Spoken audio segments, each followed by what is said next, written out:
Loyalty has an expiration date. The problem is when you're the nice person, your loyalty lasts far longer to certain people than it should, because their loyalty to you has been expired. But you being the good person, you hang on to friendships and become forgiving far longer than you really should be. Loyalty has an expiration date.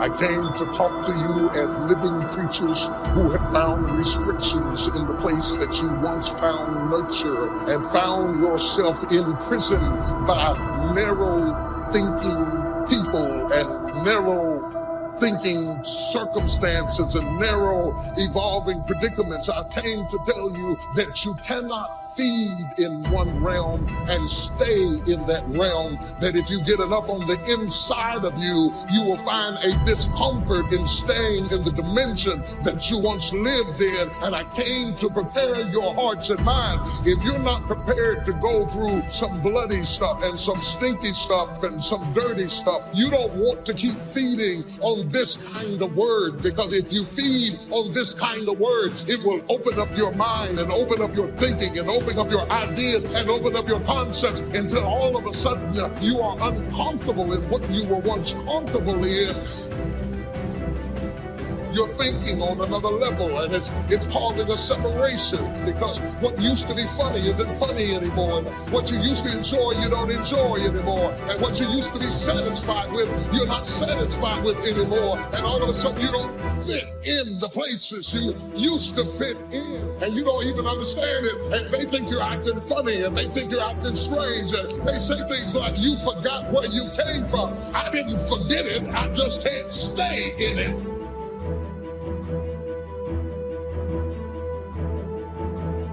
God don't like you to surround yourself with people, things, and situations that's going to stop you from reaching the level of success that God has destined you in your career to get to. That's why God gave us free will. God gave us a choice. He is revealing to you over and over and over again that you are talented, you are beautiful, you are special, you are an individual. Where God has destined your life and your career to be and go, you cannot get there with all of the people that you showed up. Normally when you find yourself cutting off dead weight, because your boat is at its capacity. If the boat is at 1,500, and because you're loyal, you have your boat now at 4,000 pounds in capacity. You are now on a boat that has blessings and opportunities, but it's overweight. It's past its capacity, which means that if God has destined your life to get from here to where it's destined to be, you're carrying dead weight. Your boat is either going to sink, or God has destined your life and your career to get to the ultimate blessings and the goals and where you're supposed to be. Because you got all this dead weight and you're operating over your capacity, it's going to take you that much longer to get there. I've got to get out of here. I got to get out of here. I got to get out of here. I've got to get out of here. You tell your old twin, you can stay in there if you want to. This might be okay for you, but I got to get out of here. Even if I have to fight my way out, I've got to get out there. If I've got to pull and pull, I've got to get out. I've got too much vision to stay in this rut. I want to talk to you today about connecting with the right people. Your destiny is too big to get there on your own. God has already arranged certain people to speak faith into you. He's placed in your path people to inspire you, to help you grow and accomplish your dreams. But the reason some people never reach their highest potential is because they never get away from the wrong people. You've got to connect with people that understand your destiny. People that appreciate your uniqueness. People that can call forth your seeds of greatness. Not people that are always pushing you down, telling you what you can't become, never giving you their approval, no matter how good you do. Life is too short to drag people along. If you will get the wrong people out of your life, then God will bring the right people into your life. And some of you, the only thing that's holding you back is your inner circle. The people that are closest to you, they're with you, but they're not really for you. You're constantly having to persuade them that you're okay and convince them to get on board. You're spending all your time and energy on someone that doesn't understand your destiny. I'm going to change where I change. I'm going to transition where I transition. Ready or not, here I come.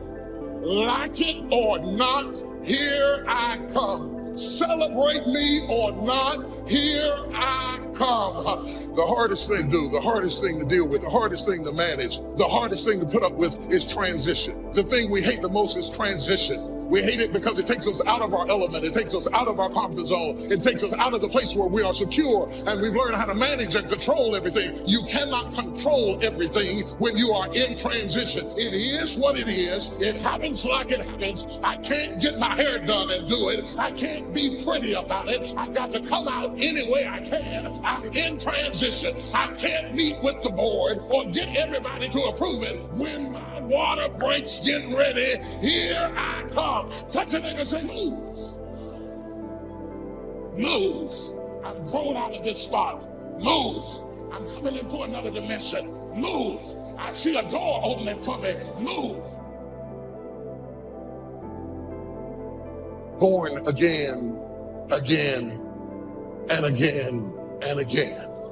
Because if you look back over your life, every so often, every so many days or situations or circumstances, you find yourself in a world that's too small and too tight and too limited, and you have to go through a birthing process from one dimension to get into the next dimension, and you are being born again and again. You get comfortable, and as soon as you settle all in and say, now I've got my life all nice and neat, and I finally got it just the way I want it, and oh, I've arrived, and I've reached my destination, and then you look around, and the world begins to lurch, and all of a sudden you have to recreate yourself and find yourself starting all over again. You were sure yourself over here, but now you're a student again over there. You knew how to do this, but now you're learning again how to do that, and you are born again. Here's what leadership is. The challenge to be more than mediocre. The challenge to step up to a new level, a new dimension. And here's what this new dimension has. Opportunity and responsibility. But who wouldn't want the responsibility along with the opportunity if it builds an extraordinary life? You wouldn't want it any other way. The refinement of leadership. Make this list. Learn to be strong but not rude. Some people mistake rudeness for strength. Rudeness we don't need. Strength we do need. Here's the next one. Learn to be bold but not a bully. We need to boldly seize the day, boldly seize the opportunity, boldly seize the chance. But we don't need bullies. We don't need anybody to push anybody around. There's a whole new level of leadership. A new method of leadership. Here's what it is. Leadership by invitation. Not leadership by threat, not leadership by intimidation. That now shows the weakness of the leader. That now shows ego at work instead of skills.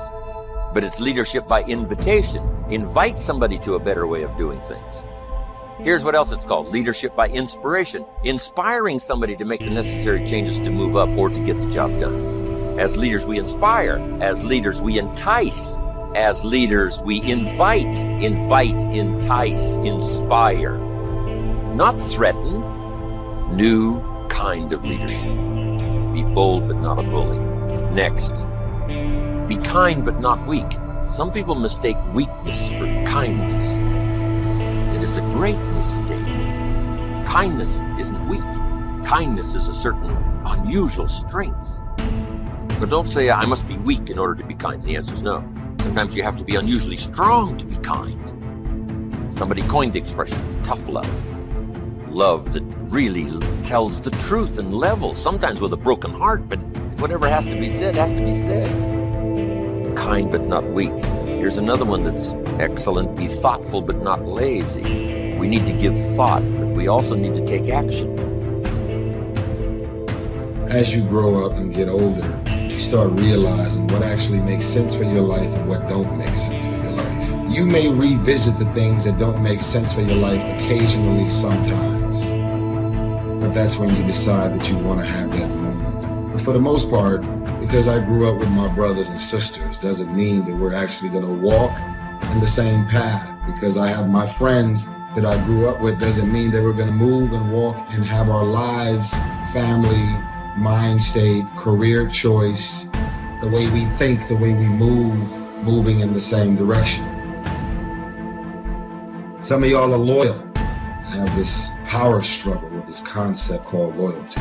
You're so loyal. You're watching your career and your life and your surroundings crash and burn because you're being loyal to those friends. They're insecure and threatened by you, and anything that you do and any move that you make, they ask you questions like, yo, what you got going on? And they seem to be curious. But as soon as you share that information deep down inside, they are angry and mad and jealous and envious about anything that you have going. But you're so loyal. You're so emotionally tied to these people that you found yourself being committed to because you grew up with them, because you know, because they have the same blood as you.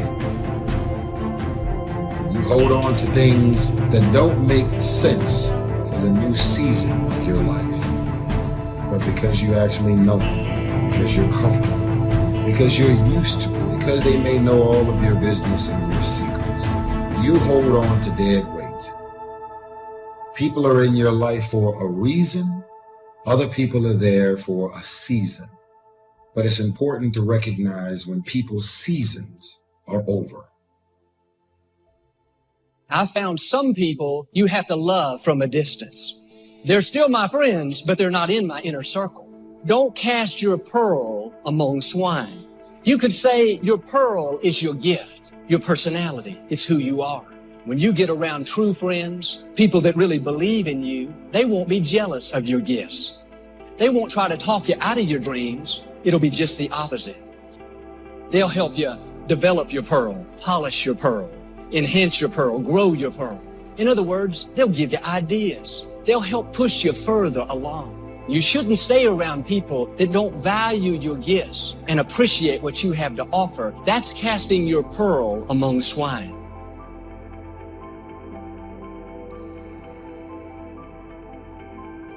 You need to dream without just being a dreamer. Head in the clouds, yes, dreaming lofty dreams, but feet on the ground. Here's 2 or 3 more. These are excellent. Be humble but not timid. Some people mistake timidity for humility. Humility is a virtue. Timidity is an illness. It can be cured. It can be managed. And if you are timid, you got to work on it. I'm telling you, it's a weakness. It's not a virtue. But you must turn your timidity into strength and keep working on it and keep working on it until finally you have driven it into such a small corner that it does not devastate your life anymore. But humility is a virtue. Expands your ability to understand the vastness of it all and how small we are in relation to everything. Humility that causes you to get on your knees and talk to a child without any fear how you'll look.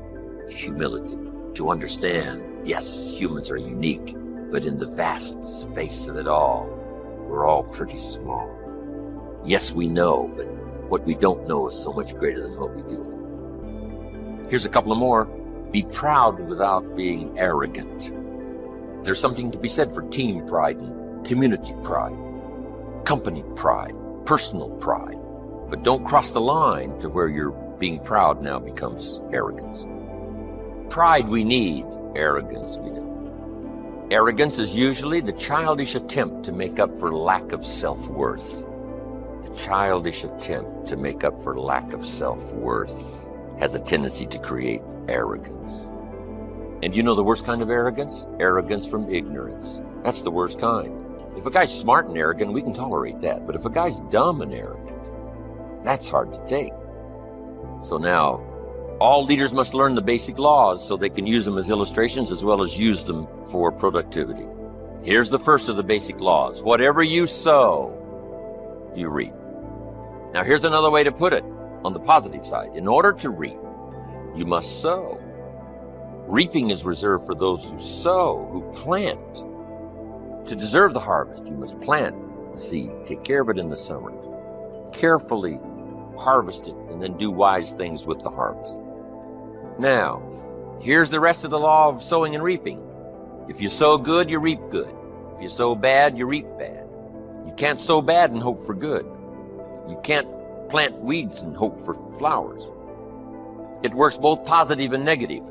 Now, here's something else about the law of sowing and reaping. You don't reap what you sow. You reap much more than what you sow. Now, here's what's important to understand on that. It works both positive and negative. The old prophet said, if you sow to the wind, you don't reap a wind. You reap a whirlwind. You got to be careful sowing to the wind. It doesn't come back as a wind. It comes back as a whirlwind. That's on the negative side. But now it also works on the positive side. If you plant a cup of corn, how much do you get back? A cup? No, a bushel for the cup. You get back much more than what you plant. That's the reason for planting, for the increase. Positive, negative. Now here's the next key to the law of sowing and reaping. Sometimes it doesn't work at all. The farmer plants the crop in the spring, takes care of it all summer, is an honorable man, loves his family, is a decent citizen.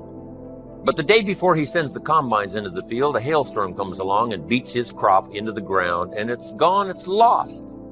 So this time it didn't work. So now what must the farmer do? He's got to decide whether to do it again or not. Should we take another chance in the next spring? We would advise him to do so, even though he lost everything in the last harvest. And it didn't work. You didn't reap what you sowed. But here's the law of averages. Here's the odds. More often than not, you reap what you sow. More often than not, you'll have a harvest if you plant in the spring. There's no guarantee, but more often than not. And guess what more often than not is? Pretty good odds. It's better than Las Vegas. Incredible. Next, one of the most important laws to learn is the law of averages. If you do something often enough, you'll get a ratio of results. Once you understand that, the world is yours. Learning to employ people in the unique thing called the law of averages is stunning in its result in terms of fortune, future. In baseball, we call it batting average. Swing 10 times, get a hit. Swing 10 times, get a hit. Nobody bats 9 out of 10. Some of these guys are getting $5, $6, $7 million a year, batting 2, 3 out of 10. So you don't have to be perfect here. All you have to do is understand the law of averages. Now, even if you're only getting 1 out of 10, you can now start to compete. If you've been here a long time, you can get 9 out of 10. I just joined, I can only get 1 out of 10. I'm telling you, if we have a contest, I will beat you. Say, well, you just started, how could you beat me? It's very simple. While you talk to 10 and get 9, I will talk to 100 and get 10. I win. Isn't that clever? Here's what I do if I'm new. I make up in numbers what I lack in skill. Once you understand the law of averages, I'm telling you, it's so exciting to work with the law of averages. Here's the next important law, called the law of faith. Faith is the ability to see things that don't yet exist. Faith, though, can turn difficulty into reality, positive reality. Here's what faith is for. Number 1, faith is the ability to see it as it is. Faith doesn't mind seeing it as it is because faith is a miracle worker. Faith does not ignore the negative. Faith uses the negative because if there was no negative, there'd be no need for faith. If everything is okay, what would you need faith for? You need faith because it isn't okay. Now, what isn't okay? Who knows? The situation that isn't okay. So here's what faith does. Number 1, faith does not ignore the negative because faith now stands as the miracle worker if you let it work. So faith sees it as it is. If it's ugly, it's ugly. If it isn't working, it isn't working. If it's a mess, it's a mess. It doesn't hurt to call a mess a mess. You don't need to fancy it up here. If it's broke, it's broke. If it's miserable, it's miserable. Faith doesn't mind admitting that. Faith doesn't mind seeing that. Here's why. Number 1, you can see it as it is. That's the beginning of faith, seeing it as it is. Now, here's the second step of faith. See it better than it is. Couldn't you see beyond the mess? The mess is for today. Couldn't you look into tomorrow? The answer is yes, I guess I could look into tomorrow. Humans have this incredible ability to look into tomorrow, to look into next week. Dream the dreams, make the plans, visualize, use your imagination, see it better than it is. Now here's the third step that turns faith into reality. Make it better than it is. Faith now must be invested in the muscle. But if you invest faith now in the action, you can take any situation and make it better than it is. Next, in the beginning of faith, seeing it as it is. Don't see it worse than it is. Don't blow it out of proportion. Some people have this tendency to blow it all out of proportion and say, well, it can't be that bad. If it's this bad, that's how bad it is. You don't need to multiply how bad it is by 10. Just as it is, that's the deal. As it is. Don't see it worse than it is. Now here's the next. Don't see it for more than it can become. There's a thin line between faith and folly. Yes, it's possible to see yourself as a millionaire, but not overnight. Somebody says, well, yes, I can see that. Don't see it for more than it can become in a reasonable period of time. Yes, if it dropped out of the sky overnight, but that's not likely. But it's still possible to be a millionaire. It's still possible to be rich and wealthy, given a certain amount of time working with the law of averages and all the rest of the stuff we've talked about today. So don't see it for more than it can become so that you move into folly instead of faith. Plenty is possible without being foolish. Now here's the next one. Give yourself a chance to understand that it could be far more in the future than what you can first see. Take the first step of what you can see, but give yourself a chance to be able to see it for more than what you first see it. On a foggy night, if all you can see is 100 feet, here's what you do. Walk that first 100 feet, now you can see another 100 feet. You can't see the 200 feet. But if you can see 100 feet, you walk the first 100 feet, now you can see another 100 feet. So I'm asking you to take the early steps of faith. Whatever you can see it possible to become, start believing that. Have faith for that. And I'm telling you, as that starts to exercise, you'll be able to see it for more and for more and for more. The possibilities will start to increase in your own imagination.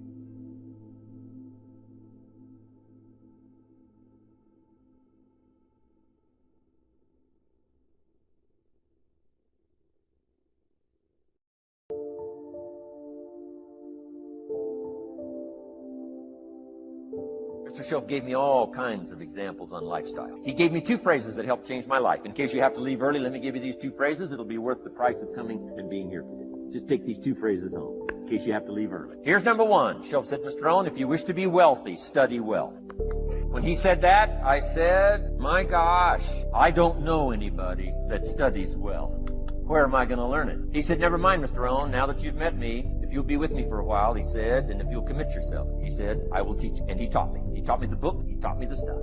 Changed my life. By the time I was 31, I was a millionaire. The man taught me what. If you wish to be wealthy, study wealth. If you were to show me your present economic plan, in a personal conversation between you and me, you say, Mr. Rohn, let me disclose for you my current economic financial plan for the future. Would I get so excited? I'd say, hey, I'm going to go across the country and lecture on your plan. And if the answer is no, Mr. Rohn, you probably wouldn't want to go across the country and lecture on my plan. Here's my question to you. Why not? Why wouldn't you have a superior, powerful financial plan that's taking you to the places you want to go?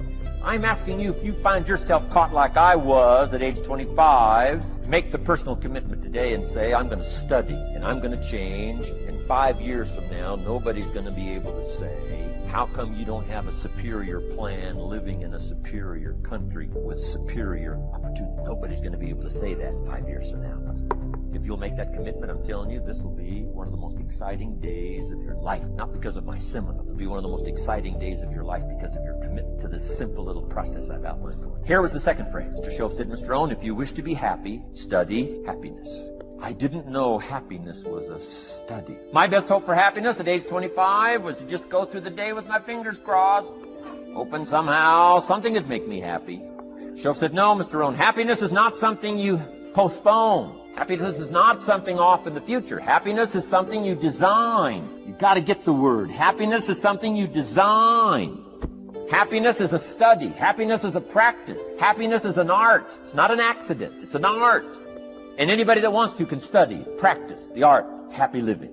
Happiness is like culture. Money doesn't make you cultured, but culture is within the grasp of all of us. How much is a book on sophistication in the marketplace? $4,000? No, $40. I'm telling you, in America, everything's available. Everything's within reach. All you have to be is committed to it and make it a study. Culture is a study. Sophistication is a study. It's not an amount. It's not an account. It's a study. Money doesn't make you sophisticated and cultured. I know a guy that's rich. He's a clod. The guy's a clod. Eats with his elbow in his soup. I mean, he's just a clod.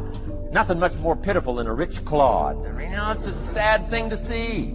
Money doesn't make you sophisticated. Only study and practice makes you sophisticated. Only study and practice makes you cultured. And only study and practice makes you happy. Study and practice makes you rich. Key phrase, don't be lazy in learning. 1, how to do well. Next, how to live well. Don't be lazy in learning and practicing the art of economics, practicing the art of productivity, and practicing the art of lifestyle. Shoaff taught me in such simple terms. Shoaff said, Mr. Rohn, if you're getting your shoes shined, Shoe Shine Boy's done an exceptional job. You look down, you got one of the world's all-time great shine. And you pay him. Now, you got a little change in your hand. Question pops in your mind. Should I give him 1 quarter or 2 quarters as a tip from a neat shine? Here's what Shoaff said. If 2 amounts pop in your mind, always go for the higher amount and become the higher thinking person. That helped change my life. Here's what he said. Become a 2-quarter person. Now, you can tell that was a long time ago when a quarter was a good tip. Now it takes dollars. But just substitute 1992 dollars for quarters. Shoaff said, hey, if you are thinking 1 quarter or 2 quarters, and you say, well, no, I'll just give him 1 quarter. He said, that'll affect you the rest of the day. The rest of the day, you'll look down, see this great shine, you'll say, I gotta be really cheap. 1 lousy quarter, tip from a shine. But he said, if you'll go for the 2 quarters, Shoaff said, you can't believe the extra happiness you can buy for just an extra quarter. That's called studying and practicing the art of lifestyle, which means living well. Money doesn't make you happy. Father wads up a $20 bill, throws it at his son. It says, if you need the darn stuff that bad, take it, just get out of my face. How sad, a father with money and no joy. He studied economics, but he never studied joy. I'm asking you to turn that around. Turn that all around. I did a seminar one time, St. Louis, Missouri. When I finished a seminar like this, a man walked up and said, Mr. Rohn, you've really gotten to me. He said, I'm going to change my philosophy. I'm going to change my attitude. I'm going to change my life. I'm going to change everything. He said, you've touched me today. And he said, you'll hear about me. You'll hear my story someday. I said, okay. Right? A lot of people, right, say things. Sure enough, a few months later, I come back to St. Louis, did another seminar. When I finished my seminar, I saw this man come walking up. I didn't remember his name, but he said, I'm sure you'll remember me as the man who said, I'm going to go make some changes. You've touched me today. I said, I do remember you. He said, I'm telling you, things are already happening for me. I cannot believe in just a matter of months. He said, one of the things I decided to change was my relationship with my family. He said, my wife and I have 2 lovely teenage daughters.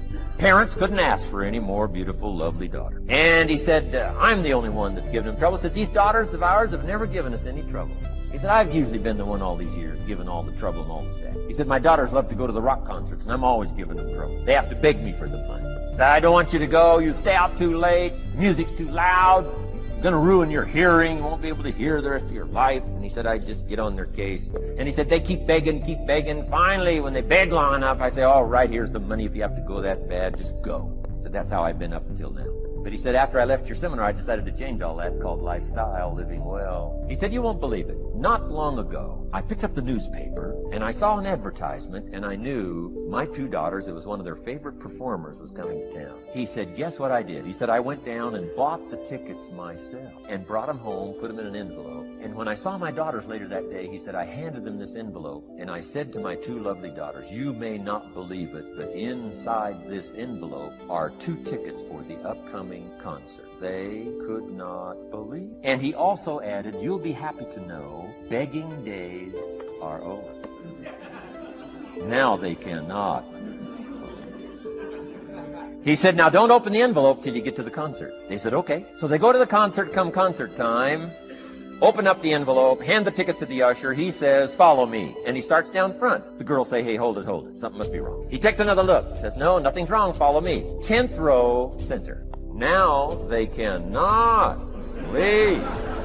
10th row center. The only tickets they were able ever to beg for was, right, 3rd balcony, can't see. He said, I stayed up a little late that night. Sure enough, a little after midnight, my 2 daughters come bursting through the front door. One of them lands in my lap. The other one's got her arms around my neck. They're both saying, you got to be one of the all-time world's great fathers.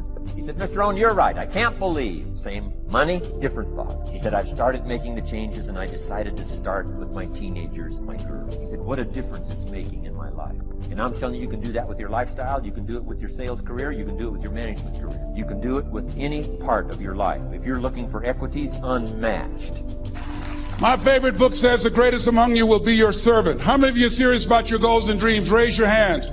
Very good. Write this down. Provide more service than you get paid for. Provide more service than you get paid for. I go to a lot of seminars and workshops. And one of the things I know about T. Harv Eckert, when I was sitting in the class with Robert Ruppel and all of the other presenters, they hold themselves to high standards and they provide more information than anybody else in the industry, bar none.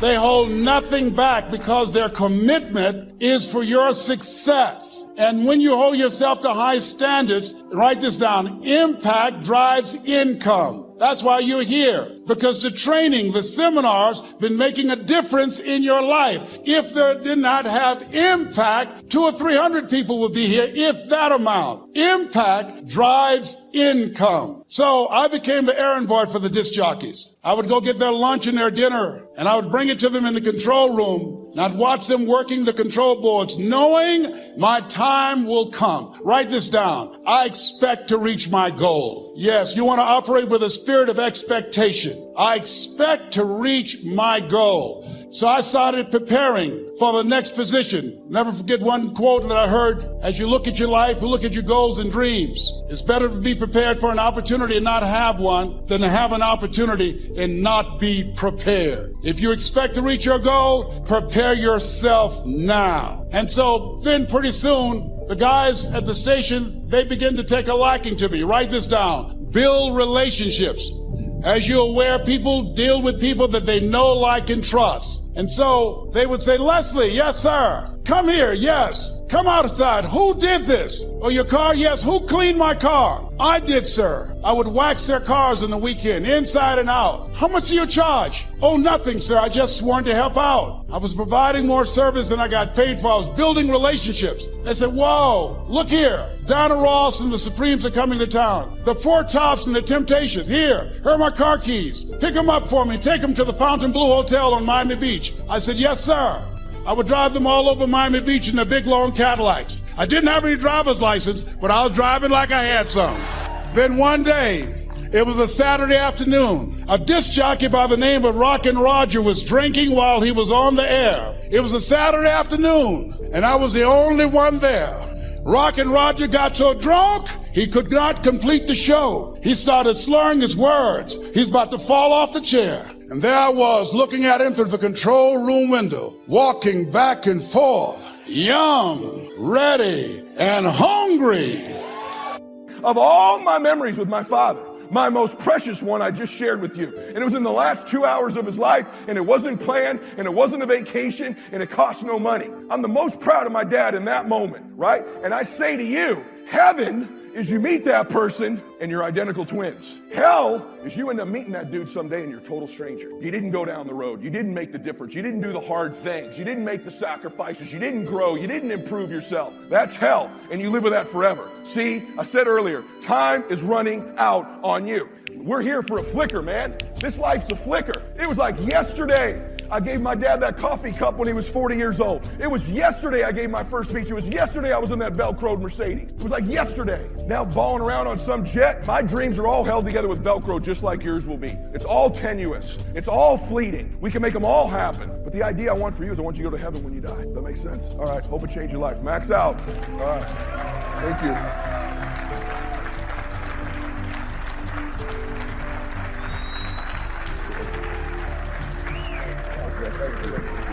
Black people took to social media, and boy, all my family had to close their accounts down because y'all was just lazy. Not y'all per se. Most of y'all don't even do hardly any blog, but I'm just talking about us. And this went because I don't know why we loved you. I don't don't know why we take such pleasure in when he gone. And I was talking to Kevin Hart the other day when he went through that whole thing about the girl. Kevin Hart said, man, it's amazing how they cheer for you on the way up because they love a success story. But then once you get there, their whole mission is to bring you down. And they was just on that social media just lacing me, man. Like I don't do nothing for black folk. Like I just ain't been black this whole time. The hell you gonna call me a Uncle Tom, a coon, and a sellout? I'm 60 years old. You know what I done seen? I seen what everybody in this room that's 60 done seen. I done felt what everybody in this room done felt. How they gonna call you Uncle Tom and a coon because you're at the top of the corporate ladder? Now some black person ain't got nothing wanna sit up and call you an Uncle Tom and a coon because you done bet it yourself. Ain't that about la-di-da? You be wanting to go, man, I wish, you know, man,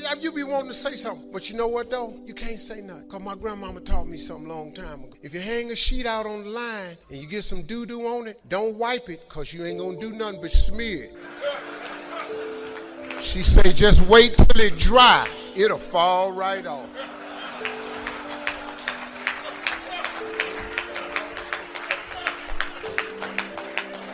So when they kept on trying to, I just shut my mouth. I stayed quiet because I knew I had a purpose. Now, Brother Blue went with me to the first meet with Dr. Ben Carson at HUD. We have started an initiative. First one will open in Detroit because that's where Dr. Ben Carson is from. The vision centers have been okayed by the White House, all because I took a step and went up there and said it. I didn't even come up with the Vision Center concept till the night before. I just told God, I asked God, man, just tell me what to say when I get up there. Because what I'm supposed to say, I don't even know what to say. What do I say to Donald Trump? I told him when we were sitting there, I said, look, man, I ain't vote for you. And I say, I put my whole radio show behind trying not to get you elected. I said, but there was a mistake got made. I said, we was playing checkers and y'all was playing chess. So congratulations on your win. Oh, and then he ain't my president. Well, he the president of the United States. Well, he's not my president. He's the president of the United States. He's not my president. When you get through saying that, he the president. And if you don't sit at the table and talk, you have no say-so on what they serve on the menu. So if you don't like what you eating, it's because you ain't at the table picking and choosing. We as black people got to get at the table. This ain't the white man's game. This is the game. Money is not white man's money. It's money. You get around real rich people, they don't care what color you are. As long as you got enough to be there, trust me, you know how this works. That's racism on every level. But we black, man, we can rise above this. So when they got through eating me up, me and Blue went up there. The first one they're going to open is a Vision Center in Detroit. It's going to take a school that was closed, reopen it with HUD funding, going to support it with the right type of counselors and stuff, and create a place for young boys and girls to come and to learn life skills. See, what our kids don't know how to do is dream. If you destroy the dream, the Bible says a man without a dream or vision shall perish. It never mentions if you don't have an education. I mean, congratulations if you got one. It's sure helpful in a lot of things, but we got to get our kids to dream it. Then we got to educate their parents on financial literacy. We got to teach them life skills. Then I met with Robert Smith for 8 hours at Hit Home, the third black billionaire, and he introduced a program for coding because he says in order for black people to get to the next level, we have got to learn coding. So I went to him, so he's created an entire coding program of his own money, $100 million, this man by himself, to put coding in all the vision centers so kids can learn how to code from kindergarten in the vision centers. Do you know if you change that technical aspect of us as black people, skip buying the video game, hell, make a video game. Stop buying the ticket to fly on the plane, make a plane. We have gifted kids if we give them the opportunity. That's what the vision centers are. Blue was there. I took another frat brother, Greg Calhoun, with me. It's amazing where my lawyer's right. I just keep finding them doggone cues. Man. And then too, to be real with you, just a loyalty factor come with bros sometimes. Just a loyalty factor come to make us out fight. I ain't never seen nothing like it. I got a couple of noobs work for me, but it's something about them cues, man. It's a loyalty factor because we the only thing that's built on friendship. Everybody else on brotherhood. Friendship different. So you got to pick your friends. You Pick a friend. I got a brother, man. My brother kind of crazy. He all right. I love him, but he was just already here when I got here.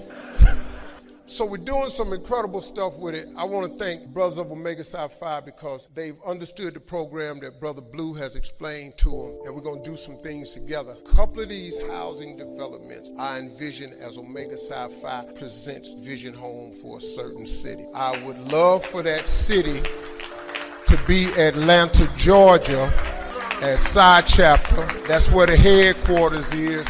I think it would make a great stance if we started our first one there. After we open the one in Detroit, we're going to branch out after that. So the meeting with Trump did materialize into something and is written. Now, government is slow, and every time they say yeah, here come another committee that's got to say yeah too. But we are very, very close. They've already started the project in Detroit, and that's what we're working towards. And I want to thank brothers that have sat down and listened to us, and Brother Blue, who's kept us on track with it, Ricky Lewis, who I understand is running for office, and I just one of the finest brothers I ever met in Omega Psi Phi. I know nobody more committed to this frat that I know personally. There's a lot of great brothers out here. And I'm pretty sure whoever else is running, this is not a slight on anybody else that's running. Please don't take me. I ain't on the campaign trail or nothing. Just I love Ricky. That's why I'm financial, and that's who I'm gonna vote for. And if he is elected, I will continue to donate very large. Ain't that some low politician right there? That's some stank politics right there. I will make sure I continue to give most generously. Let the church say amen, amen again.